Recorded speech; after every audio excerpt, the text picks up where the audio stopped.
जय जगन्नाथ। एक सुंदर जीवन बंचिबार कला। आसंतु जानिबा प्राज्ञ चाणक्यंकर केतोटी नीतिवाणी संपर्क रे। बंधुगण, व्यक्ति को बंचिबा पई हेले सबठो अधिक आवश्यकता केउ वस्तु होई पारे? भोजन, जल ना श्वास नेबा पई वायु? ना, सबठो आवश्यक जदि किछि थाए तेबे ता हेउछि आशा। एमिति होई पारे मनुष्य पाखरे कौनसी भी सुख सुविधा न थाई पारे, किंतु तांका पाखरे निज उज्जवल भविष्यत पाई जदि आशा अछि तेबे सेही आशा को नहीं से निजर शक्ति भाव रे प्रयोग करी भविष्यत रे आसीबाकु थिबा बड़रू बड़ बाधा को भी पार करि पारिबे। जीवन रे जदि सबु किछि चली जाए तथापि मध्य आशा छाड़ंतु नाही। मने रखंतु, आशार गोटे मात्र किरण गाढ़ गाढ़ अंधकार को दूर करिबा पई यथेष्ट अटे। बंधुगण, निजर लक्ष्य स्थल ठीक करिबा पई एका एका चलिबाको होइथाए। सामूहिक भावरे तारा माने भी रहिथांती, किंतु वंदना केवल सूर्यंकर ही होइथाए, कारण सूर्य एकुटिया चली थाए। ठीक सही परी निजर रास्ता तैयारी करिबा बेले अनेक कष्ट सहिबाको पड़े, निजको जालिबाको पड़े, बहुत बड़ बड़ संकटर सामना भी करिबाको पड़े। आउ सेते बेले ही आपणकर असल परिचय सृष्टि होइथाए। आउ सेते बेले ही आपणको समाज रे प्रकृत सम्मान मिलिथाए।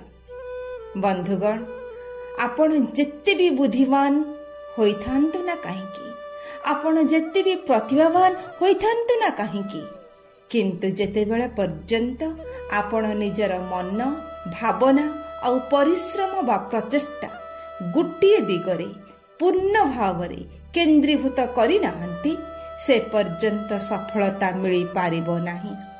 मन अस्थिर हेले भावना और कर्म मध्य अस्थिर और चंचल होई उठे, कार्य मध्य बिगड़ी जाए। सफलता पाई एकाग्रता और निरंतर प्रचेष्टा बहुत आवश्यक अटे। बंधुगण, जीवन रे जहा बीतीगला ताकू नहीं दुखी रहिबा व्यर्थ अटे, आउ जहा ए पर्यंत हुई नाही ताहार चिंता करिबा मध्य बेकार अटे। जदि आपण बीती जाइथिबा काली को मने पकेइबे आउ आसीबाकु थिबा काली पई सबबेले चिंता करिबे, तेबे आजिर सुख मध्य नष्ट होई जिवो। जदि प्रत्येक दिन चिंतार चिता सजाइबा तेबे जीवन बंची थाउ थाउ एक श्मशान होई जिवो। तेणु वर्तमान को सम्मान देले ही भविष्यत को उज्जवलमय समृद्धमय करी हुए। बंधुगण, मनुष्यर प्रभाव ताहार केवल उपस्थिति जोगु नुहे, बरम तार व्यक्तित्व और व्यवहार जोगु होइथाए। एही कथा को मने रखंतु। लोकंक हृदय रे आउ मस्तिष्क रे जागा बनिया पई एहा ही अति आवश्यक अटे। निजको केवल देखैबा पई नुहे, मनुष्यटीए करिबा पई निहाती आवश्यक अटे। बरं एमिति मनुष्य भाव रे निजको तैयारी करंतु जे अन्यर भावना को पढ़ी परिबो आउ निजर। बंधुगण, मनुष्य पक्षरे क्रोध हेउछि स्वयं मृत्यु देवता यमराज, आउ तृष्णा हेउछि तप्त बैतरणी नदी, आउ विद्या हेउछि सर्व कामना पूर्ण करुथिबा कामधेनु परी, आउ संतोष हेउछि स्वर्गर नंदन कानन। आचार्य चाणक्य सुंदर श्लोक माध्यम रे कहिले, क्रोध वैवस्वत राजा, तृष्णा बैतरणी नदी, विद्या काम धोका धेनु, संतोष नंदन वनम। क्रोधरे उत्क्षिप्त हेले मनुष्यर ज्ञान हजि जाए, स्मृति शक्ति लोप पाए। किए पर, किए आपणार, किए मित्र, किए शत्रु बुझा पड़े नाही। क्रोधरे मनुष्य अंध होई जाई, एते उत्तेजित होई जाई जे से निजर परम बंधु को मध्य मारी देई पारे, निज स्त्री पुत्र को मध्य हत्या करि देई पारे। तार रक्तचाप बढ़ी जाए, तार हृदरोग बुद्धि पाई हठात हृस्पंदन बंद होई पारे, तार मृत्यु मध्य होई पारे। यह सचराचर होई थाए। तेणु क्रोध को, क्रोधर आवेग को दमन करंतु, आ क्रोध को क्षमारे रूपांतरित कर दियंतु। सेही परि तृष्णा, तृष्णा है तप्त बैतरणी परी। ତାକୁ ସହଜରେ ପାରି କରାଯାଇପାରେ ନାହିଁ। ସାଧାରଣତଃ ମୃତ୍ୟୁ ପରେ ଆମ ସମସ୍ତଙ୍କୁ ସ୍ୱର୍ଗ ବା ନରକକୁ ଯିବାକୁ ହୋଇଥାଏ।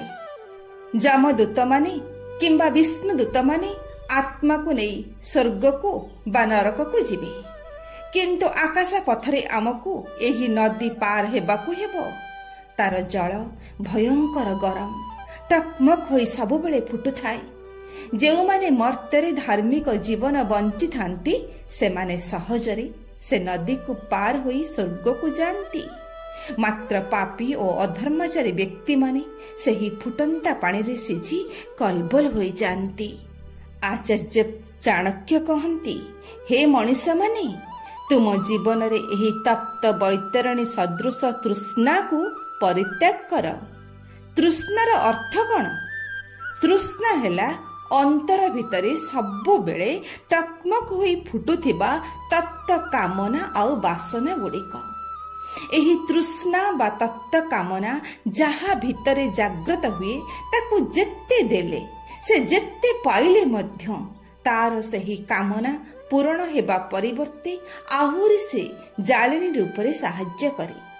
ଯେତେ ପୂରଣ ହେଲେ ମଧ୍ୟ ତୃଷ୍ଣା କାତର ମଣିଷର କାମନାଗ୍ନି ଆହୁରି ଜୋରରେ ଜଳି ଉଠେ। ତେଣୁ ଏହି ତୃଷ୍ଣା କାତର ବା କାମନାତୁର ମଣିଷର ଜୀବନ ହୋଇଯାଏ ଏକ ଅପାରଣୀୟ ତପ୍ତ ବୈତରଣୀ ନଦୀ ପରି। ତୃଷ୍ଣାର୍ଥ ବ୍ୟକ୍ତିର ତୃଷ୍ଣା କ୍ଷୁଧା କେବେ ତୃପ୍ତ ହୁଏ ନାହିଁ। ସେ ସାରା ଜୀବନ ଛଟପଟ ହୋଇ ମରୁଥାଏ। କିନ୍ତୁ ଯେଉଁମାନେ ବୁଦ୍ଧିମାନ ମଣିଷ, ଯେଉଁମାନେ ଏହି ପୃଥିବୀରେ ଥାଇ ମଧ୍ୟ ଏକ ସ୍ୱର୍ଗୀୟ ଜୀବନ ବଞ୍ଚିଥାନ୍ତି, ସେମାନେ ପ୍ରଥମେ ବିଦ୍ୟା ଅର୍ଜନ ଉପରେ ଦୃଷ୍ଟି ଦେଇଥାନ୍ତି। ତାକୁ ହିଁ ସାରା ଜୀବନ ଅର୍ଜନ କରୁଥାନ୍ତି। ବିଦ୍ୟା ହେଲା କାମଧେନୁ ପରି।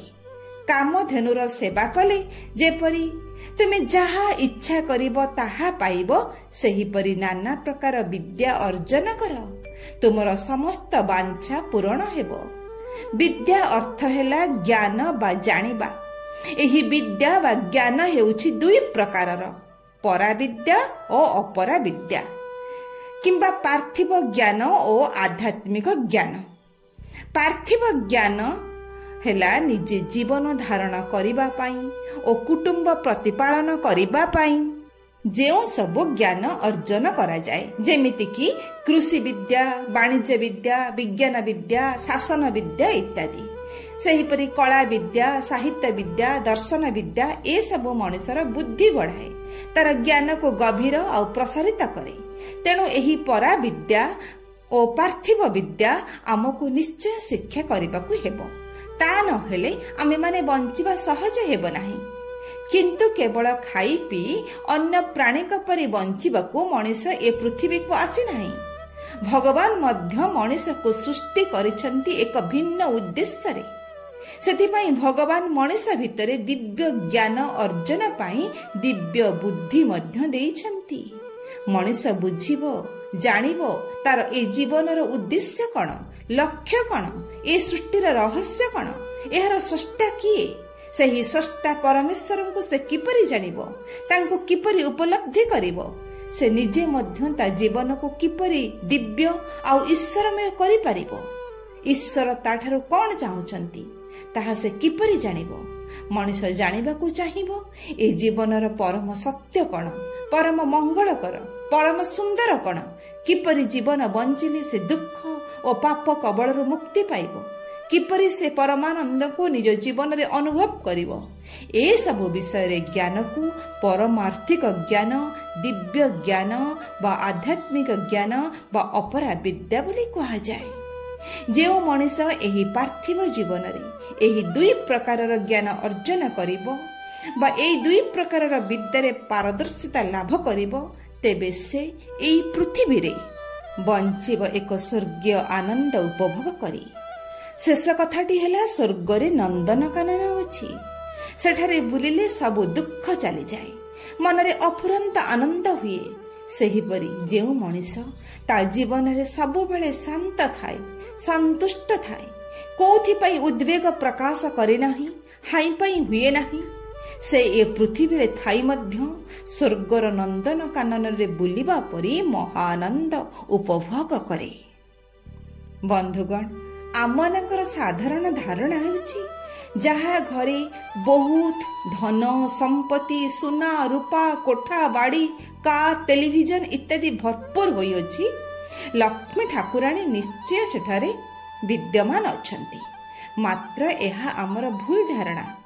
ମହାଜ୍ଞାନୀ ଚାଣକ୍ୟ କହନ୍ତି, ମୂର୍ଖେ ଯତ୍ର ନ ପୂଜ୍ୟତେ ଧାନ୍ୟଂ ଯତ୍ର ସୁସଞ୍ଚିତଂ ଦମ୍ପତ୍ତି କଳହ ନାସ୍ତି ତତ୍ର ଶ୍ରୀ ସ୍ୱୟମାଗତା। ଏହି ଶ୍ଲୋକର ବିଶଦ ବ୍ୟାଖ୍ୟା ହେଲା, ଚୋରି ଡକାୟତି କରି ବା ଅନ୍ୟାୟ ଭାବରେ ଧନ ରୋଜଗାର କରି ବହୁ ଧନର ଅଧିକାରୀ ହୋଇଥିବା ଧନୀ ଲୋକଙ୍କ ଘରେ ଲକ୍ଷ୍ମୀ ନିତ୍ୟ ବିରାଜମାନ ଅଛନ୍ତି ବୋଲି ଆମର ଯେଉଁ ଧାରଣା ତାହା ଅତ୍ୟନ୍ତ ଭୁଲ। ଲକ୍ଷ୍ମୀ ଠାକୁରାଣୀ ଉପସ୍ଥିତ ଥିଲେ ଧନ ସମ୍ପତ୍ତି ବୃଦ୍ଧି ହୋଇଥାଏ, ଏକଥା ସତ। ମାତ୍ର ଯେଉଁ ଘରେ ପାପ, ପ୍ରମାଦ, ଅଶାନ୍ତି, ଅପ୍ରେମ, ଅସଙ୍ଗତି ଓ କୁଶ୍ଚିତ ବାତାବରଣ ଥାଏ, ସେଠାରେ ଲକ୍ଷ୍ମୀ ଠାକୁରାଣୀ ଗୋଟିଏ ମୁହୂର୍ତ୍ତ ମଧ୍ୟ ରହିପାରନ୍ତି ନାହିଁ। ଲକ୍ଷ୍ମୀ ଗୋଟିଏ ପବିତ୍ରମନା, ସେବାପରାୟଣ, ସତ୍ୟବତୀ, ପ୍ରିୟବତୀ, ଶୁଦ୍ଧ ଚରିତ୍ରା ଚଣ୍ଡାଳୁଣୀର ଘରେ ବରଂ ଖୁବ୍ ଆନନ୍ଦରେ ଥାନ୍ତି। ସେଠାରେ ହୁଏତ ବହୁତ ଅନାବଶ୍ୟକ ଅନ୍ୟାୟ ଅର୍ଜିତ ଧନ ନଥାଏ, ମାତ୍ର ଥାଏ ପ୍ରେମ, ଭକ୍ତି, ପରିଚ୍ଛନ୍ନତା ଓ ସତ୍ୟ ଧର୍ମର ସଙ୍ଗତି ଏବଂ ସୌନ୍ଦର୍ଯ୍ୟ। ସେଇଠି ଥାଏ ଶାନ୍ତି, ତୃପ୍ତି, ଆନନ୍ଦ ଆଉ ସମତାର ଭାବ।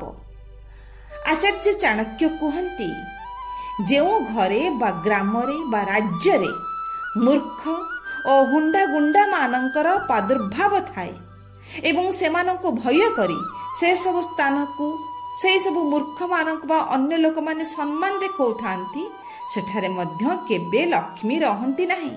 କାରଣ ଲକ୍ଷ୍ମୀ ସର୍ବଦା ଜ୍ଞାନୀ, ଗୁଣୀ ଓ ସତକର୍ମୀ ମାନଙ୍କୁ ଭଲ ପାଆନ୍ତି। ସେମାନଙ୍କୁ ସ୍ୱତଃ ସହାୟତା ବା ଅନୁଗ୍ରହ କରିଥାନ୍ତି। ଆଉ ମଧ୍ୟ ଯେଉଁ ପରିବାରରେ, ଗ୍ରାମରେ ବା ରାଜ୍ୟରେ ଧାନ୍ୟ ବା ଖାଦ୍ୟଦ୍ରବ୍ୟକୁ ଲୋକେ ଉତ୍ପନ୍ନ କରନ୍ତି, ସଂଗ୍ରହ କରନ୍ତି, ସେଗୁଡ଼ିକୁ ବୃଥା ନଷ୍ଟ ବା ଅପଚୟ ନ କରି ପ୍ରଯତ୍ନ ସହକାରେ ସାଇତି ରଖିଥାନ୍ତି, ସେହି ସ୍ଥାନରେ ମଧ୍ୟ ଲକ୍ଷ୍ମୀ ଠାକୁରାଣୀ ବିରାଜମାନ କରିଥାନ୍ତି। ବନ୍ଧୁଗଣ, ଏହା ସହିତ ଏକଥା ମଧ୍ୟ ଜାଣନ୍ତୁ, ଜୀବନ ହେଉଛି ସମୟର ଯାତ୍ରା। ସମୟକୁ ସଠିକ ଭାବରେ ବ୍ୟବହାର କରିବା। ଜୀବନର ସୁଖ ସନ୍ତୋଷରେ ଲୁଚିଥାଏ। ଜୀବନ ହେଉଛି ସଂଘର୍ଷ, ଯିଏ ଲଢ଼େ ସିଏ ହିଁ ଜିତେ। ଜୀବନର ମୂଲ୍ୟ ଭଲ କାମରେ। ଜୀବନ ଏକ ଶିକ୍ଷା, ପ୍ରତ୍ୟେକ ଦିନ ଏକ ନୂଆ ପାଠ। ଜୀବନ ହେଉଛି ଭଲ ପାଇବା, ଘୃଣାରେ କେବେ ସୁଖ ନାହିଁ। ଜୀବନର ସତ୍ୟ ଜନ୍ମରେ ଆଉ ମୃତ୍ୟୁରେ। ଜୀବନକୁ ସୁନ୍ଦର କରିବା ସତ୍ୟରେ, ଶ୍ରମରେ ଆଉ ଦୟାରେ। ଜୀବନ ହେଉଛି ଅବସର, ପ୍ରତ୍ୟେକ ମୁହୂର୍ତ୍ତକୁ ମୂଲ୍ୟବାନ କରିବା। ଜୟ ଜଗନ୍ନାଥ।